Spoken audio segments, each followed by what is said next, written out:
Урматтуу менин окурмандарым жана ютубтагы көрүүчүлөрүм. Анда эмесе Нүсүп Миңбашы роман дастанынын кийинки бөлүгүнө өтө берели. Бул Нүсүп Миңбашынын Даңазалуу кокон жүрүшү.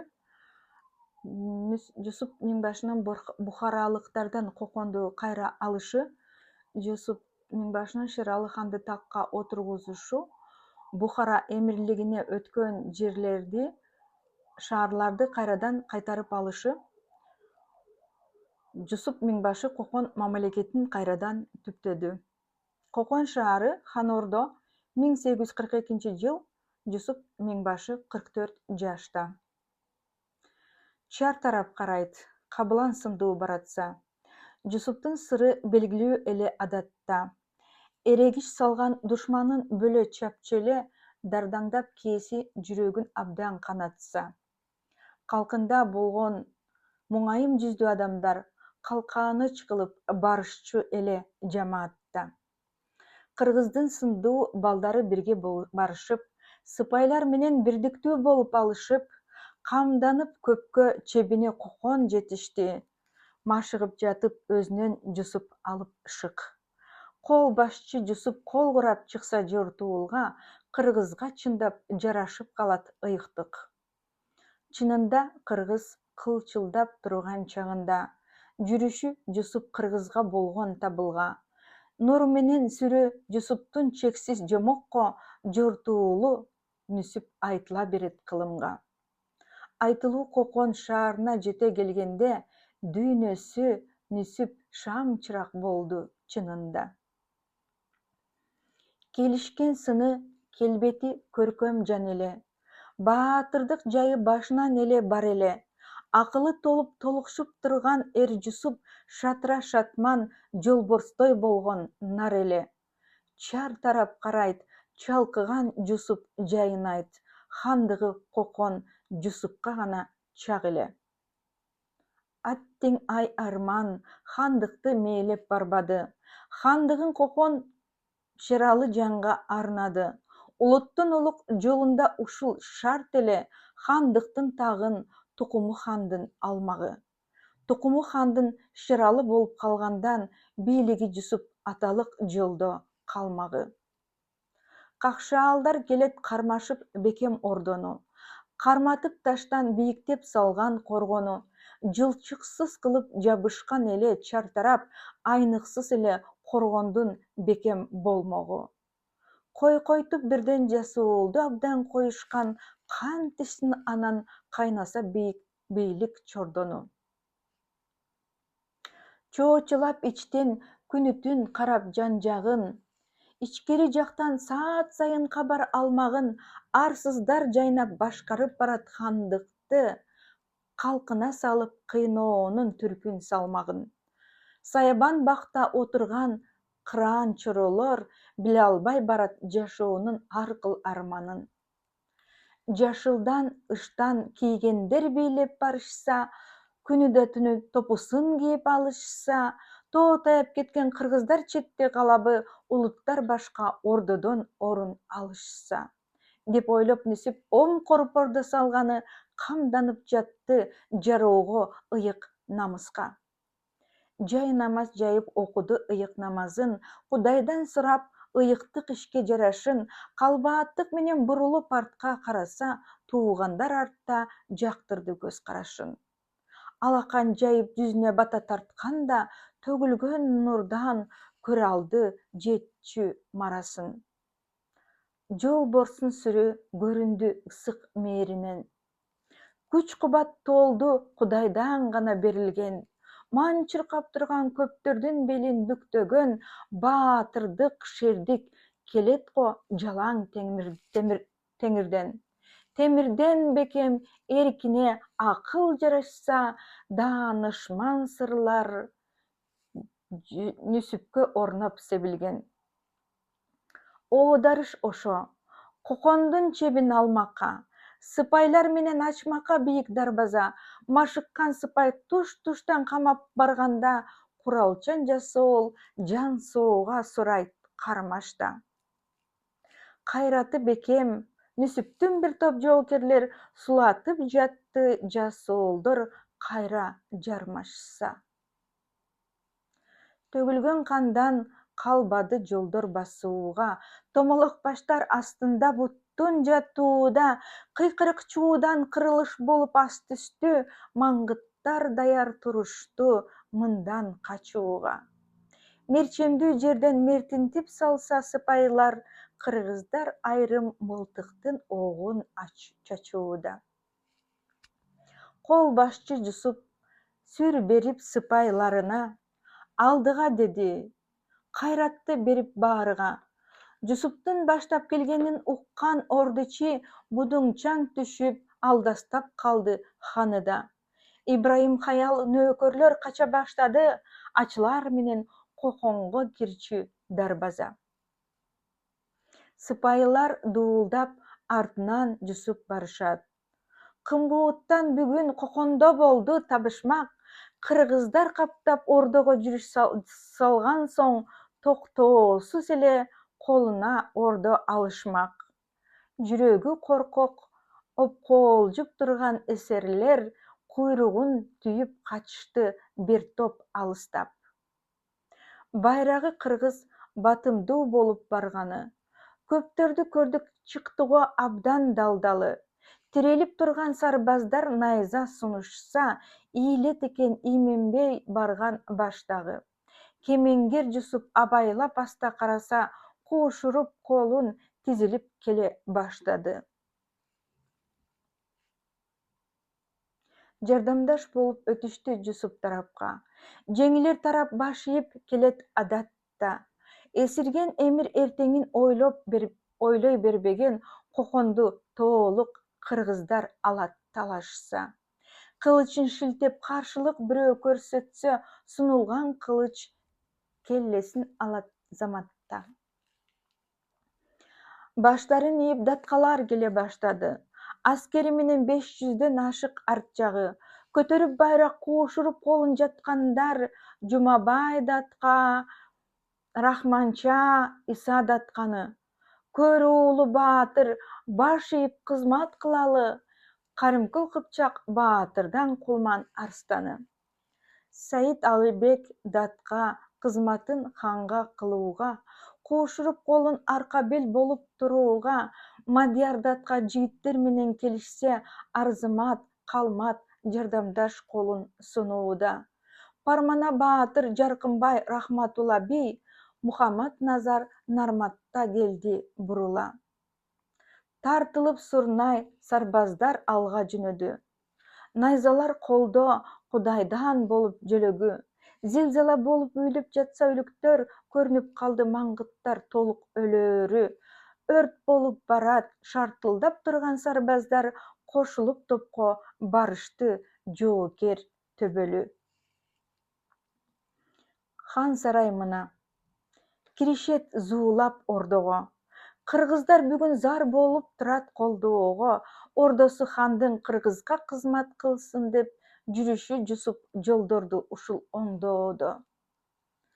Топ-тобу менен киришип келди кыргыздар, алдырып жолду башкага бүгүн койбоого.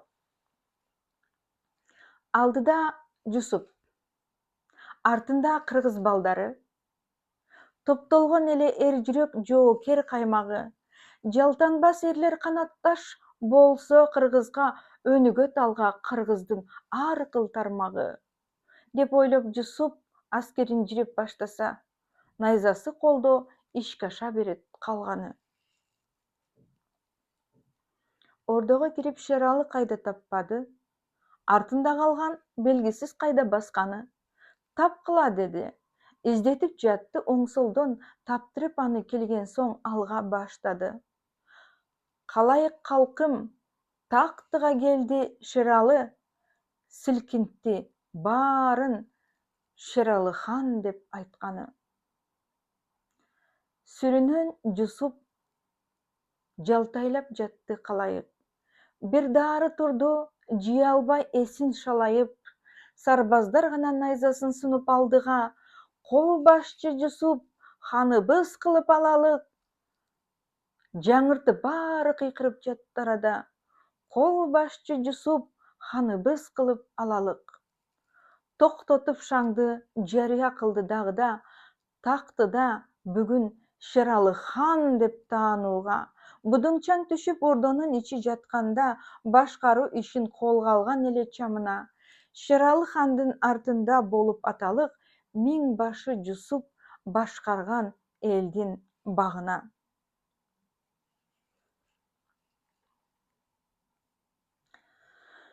Анда месе кийинки бөлүмүн уланталык. Маргалан, Кожент, Ташкент, Андижан, Ошту кайтарып алуу салгылаштары. Шералы хан тактыга отурду. 1842 жыл. Шералы хан тактыда 3 жыл отурду. 1845 жылга чейин.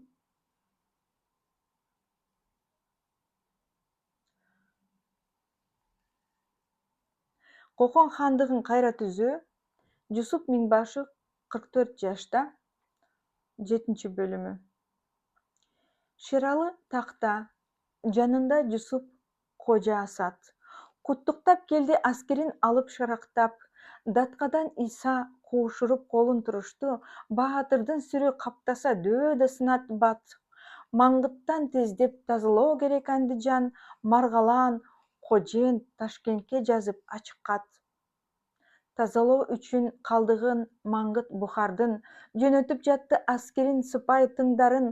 Маргалан шаарын тактоого келген Керимкул урушта жеңип чыгышты хаял тууганын. Керимкул андан Андижан менен ошталды, жеңишке жетип жок кыла берип душманын. Ибрагим хаял ордодон качып кеткени. Кожентке кирип таптырбай жолун эптеди. Кожентте туруп кат жазды Бухар эмирге. Маңгыттар өлүп кутулдум, качып бет келди. Жеткенде каты Насрулла безгек сайгандай, жоготом Жүсүп, чогулткун лашкер деп келди.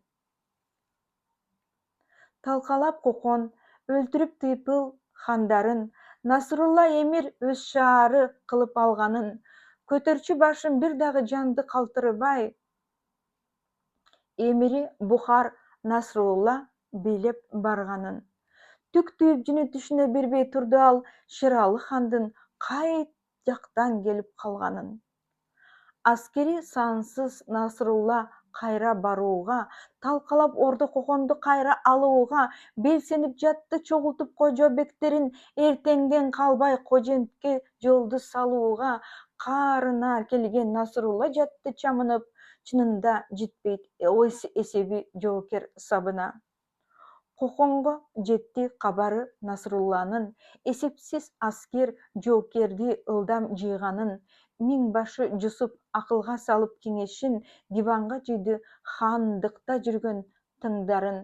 Жанына алды Шахзада Абдырахманбек, Кожа Асат, Мухаммад Назарбек Бердарын. Баатырлар менен чыгышты жолго камына. Кетишти таңдан ашыга Кожент шаарына. Кожентке жетип аскерлер катар тизилди, добулбас кагып Жүсүпшер чыкты алдыга. Рахмандатка суранып турду майданга, Бухарлык менен бетме-бет тиреш салууга. Баатыры Бухар Шамшарды уруп Рахманга, экиге бөлүп саям деп азыр турганда, кыжыры кайнап Рахман Шамшар урду эле, бөлүнө калып шылкыя түштү кургана. Башкасы чыкты, көркөмү көрктүү баатыры көтөрүп чапса үзүлдү жүлүн жөн гана. Маңгыттар чоочуп, аламан чабыш башталды. Кыргындан кызыл үзүлдү баштын шашканы. Токтотуп кыргын тараптар өргүү алышты, эртеси күнү башталды чабыш асманы. Беттешер кимиң, убазир болом ханыма, деп айтып Жүсүп баатырын Бухар шарттады.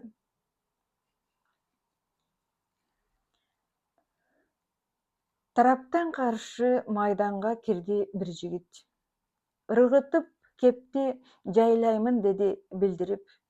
Сунулган Шамшар кайтарып салып миңбашы жигитти сайды экиге түп-түз тилдирип. Насрулла эмир каарына келип ошондо күчтүүсүн батыр чыгарды атка миндирип. Мазактай чыкты. Кутулуп кайда барасың? Миңбашы Жусуп. Эсебиң азыр аласың. Сайганда Жусуп ал баатыр калды күбүлүп. Аздан соң эле башталды согуш аламан. Кан суудай агып кыргындан жүрөк канаган, канжарды сайып барганда жаны тырпырайт, сүрөттөп жазуу чыкпайт көпкө санаадан. Жусуби атам эскертти эле башында, саңырсык кандан кыйналып бардым талаадан. Уланды согуш күнү да түнү тынбастан, 10 күндөн ашып токтобой хандар чырдашкан. Бухара тарап жеңишке жетип бараарда Кудайым өзү жардамга келди кыйбастан. 11 күнү Кокондон келди калың кол, Замбирек мылтык алышып тездеп кырдашкан. Салгылаш жүрүп шагы бир сынды далайдын, агылган кандан мен дагы абдан карайдым. Насрулла эмир жеткенде көзү жеңбесин ойлоду ичтен, кой эми кетип калайын. Миңбашы Жусуп согушуп 10 түн күнүндө кылымга калчу жаңыртты жеңиш барагын. Бекемдеп чебин аз-аздан тыңып ал жайы, кайрышып Кожент хандыкка Кокон алганы, тазалап Ташкент кайрыды далай жерлерин. Миңбашы Жусуп өстүрдү коомдун дарманын. Назарбек кыргыз акими болду төр коргон, Керимкул дагы кызматка аким барганы. Кожентти алуу турбады окшойт оңойго. Бухарлык эмир шуңшуюп турду тогоодо. Түбөлүк жолдо кайтарып алуу эң туура, бөтөндү чексиз киргизе бербей короого. Жерлерин Кокон өлкөгө кайта кайтарган, жүрүшү Жусуп мыйзамын өлкө оңоодо.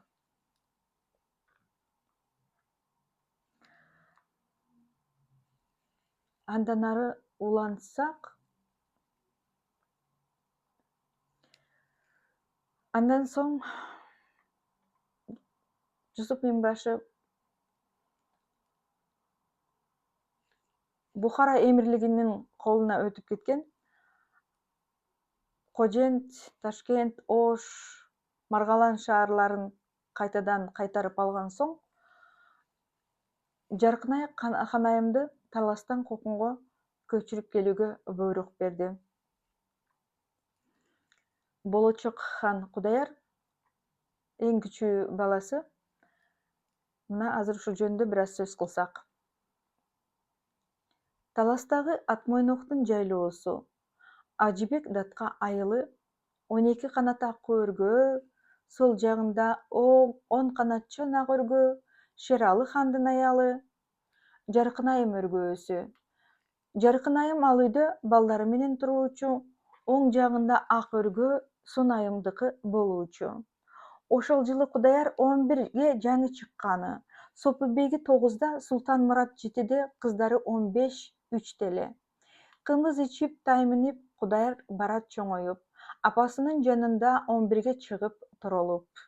Тагасы Жусуп апкеткен атасын узак алыска. Ойноп жүрөт кубанып, дилинде жок чыргоолук. Арыдан айлар өтсө да, келбеген соң атасы апасынан сурады. Атам кимге кылат кожолук? Өргөөсүнө датканын баралы, деди апасы. Кабарын атаң билдирер, угасың мыкты тагаңды, жетеледи колунан. Ажыбек датка төрдө экен, укмак болду Кудаяр атасынан кабарды. Кашын серпип Ажыбек жылмайып бере алды да, айтып сүйкүм кабарды, курсант кылам баламды. Кагылайын Кудаяр, көздөй жээним карагым. Атаңды бүгүн сурадың Кокондогу абалын. Атаң сенин Шералы, Миң тукуму кокондон бир баштанан да айтайын, бийиктесин карааның. Чоң энең сенин умсунай бир тууганым бар эле, чоң тағаң сенин боломун, билип алгын, жаманым. Атаң барган ал жайда Кокон деген хандык бар. Кыргыз эле элемес ар башка элге таандык ал. Тағаңды жусуп билесиң, Кокон ичинде кызматта кожолукка көтөрдү.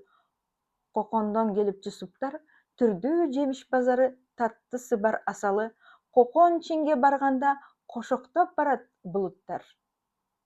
Кудаяр жээним, Төрөлдүн кыргыз жеринде, кеткениңди унутпай, кыргызды өз элимде, өткүрдүктү жүрөккө эр манас салды дээриңе. Сөздөрү кыргыз куюлуп турар дилиңде. Кудаяр жээним, мекениң болду тең талас, хан тукум болгонсоң барасың ата тегиңе.